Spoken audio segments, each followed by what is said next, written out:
Okay guys, so we're here again, and we are now going to look at paragraph text and how to format our paragraphs.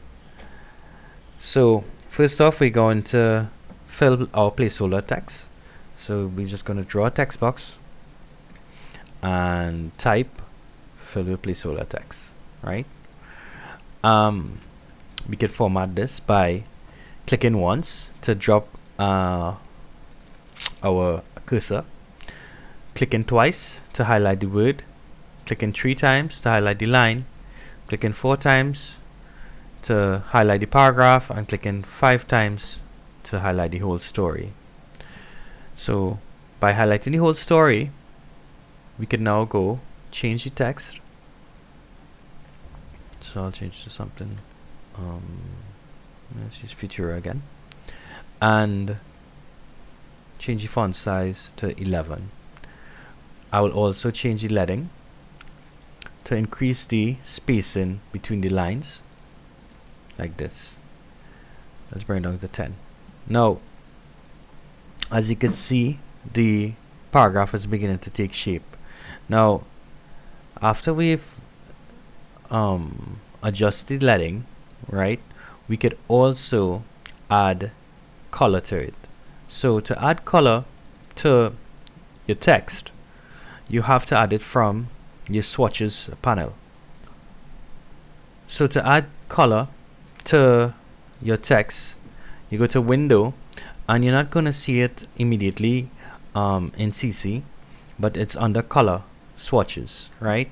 You could simply click here, and these are the preset swatches. Now to change the swatch color, we'll get into that shortly, but for now we'll just highlight the word that we want to change the color to, and just click the swatch, and there easily you could change the color of the text just by clicking the swatch.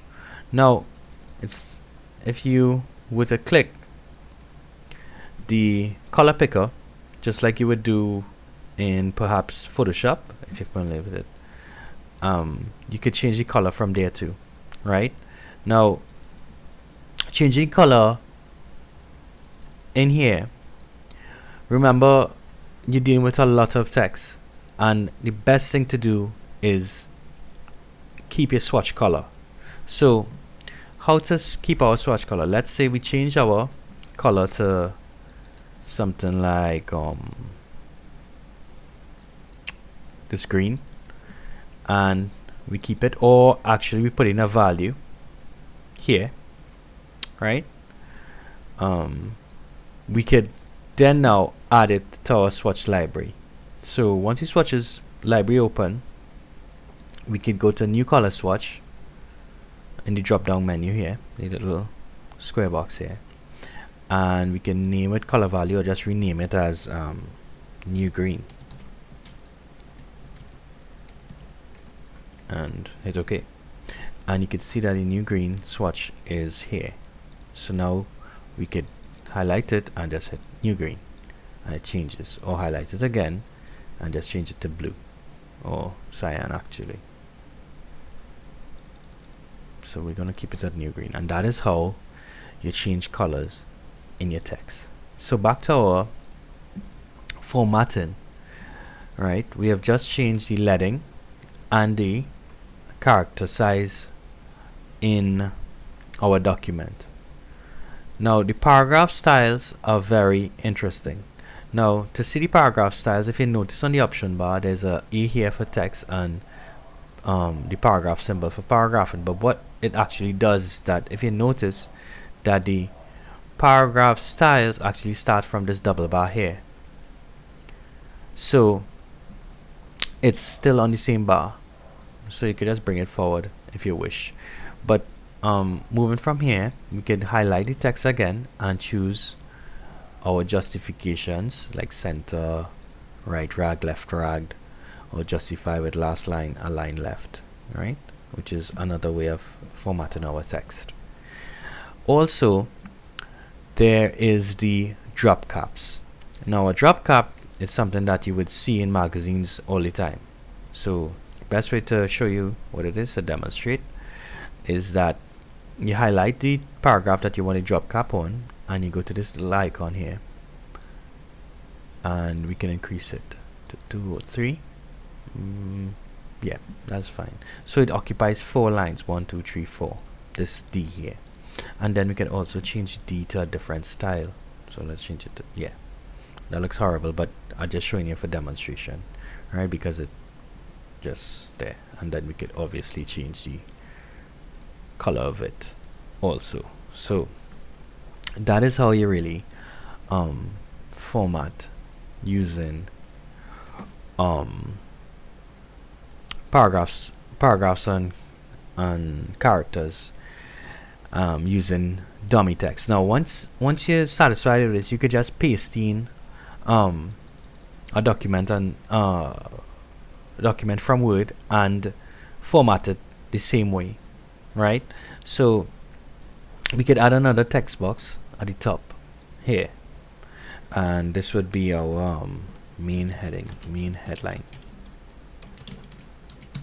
right? And again, we could just increase it, Control Shift and full stop. Let's change this to probably Garamond, bold. Yeah, that's fine. And now we could see that the main headline is left aligned. We could go to paragraph options here and just make it center aligned, so that way we have it in the center of our document. So something to note is that it's center aligned within the text box. Now if your text box is not aligned properly, for example, if you have something going on like this, right, it's not going to line itself up with the whole page, and that will be poor design, that will be poor layout, right? So what you want to do, you always want to snap your frames together with the guides. That way you could be sure every single time that your alignment is to the page, right? So main headline, and we could also add an element of a rectangle here. So from our rectangle, let's say we want our rectangle to come in from this side and bleed only up to this point. Let's use that. Right now, go to our selection tool to adjust the size of this rectangle, and right now we have no fill but a stroke, and this is what it looks like. Now you need to be careful about your strokes in InDesign, especially because sometimes they're so small they don't show up because they overlap the guides. So that's why you always need to go to the preview icon and see what it looks like. So that looks kind of weird right now, but it will look better if we put like a color on it. So let's remove the stroke first. So to remove the stroke, we'll just flip this, so that way it has no stroke and a black fill, and we'll change the black fill to a yellow. And now we have here on our preview, new headline, our main headline with this black box here, and we can zoom out by holding Control and the minus sign, tapping the minus sign or plus to zoom in, right? And that way you could start to see how you could quickly